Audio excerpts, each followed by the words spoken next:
Hi, I'm Erik Norlander. I am the Director of Product Development for Moog Music and the Director of Keyboard Product Development for InMusic, the parent company.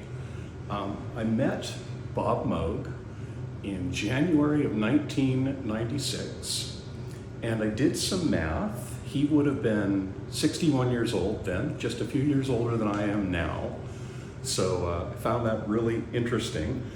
We were working on a new synthesizer at the time at the company I worked for, Alesis, called the Andromeda. And I was trying to put together my design team.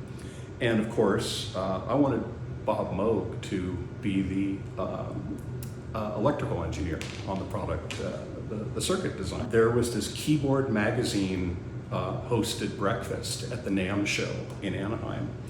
And so I knew Bob would be there. So of course, being resourceful, I stalked the poor guy and I accosted Bob at this breakfast. And I said, "Hi Bob, you don't know me, my name is Erik. We're designing this new analog polysynth for Alesis, and we would just love to talk to you about it. Would you be interested in this?" And he looked up and he was like, "Yeah, I'd be interested in this." And so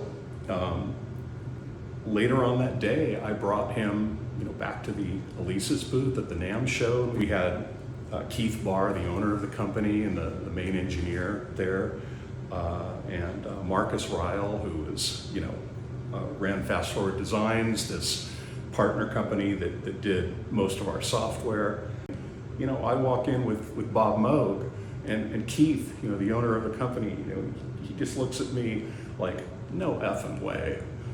And it was a great meeting, and we had a great discussion about what became the Andromeda. Bob ultimately was not able to work on it because he was busy working on the Mini Moog Voyager at the time. But he was really interested in the project, and we stayed in touch. We exchanged faxes, which is what you did back then. And we would see each other at trade shows and get together for a drink and things like that. And he was just a great guy. I would reach for a Moog synth, whenever I'm looking for the biggest, baddest, fattest, synth in the room. And whenever you want a synth that's just going to dominate a track, you reach for a Moog. And that was true, in the 60s when they first started, and that's true now. So Bob, your legacy lives on.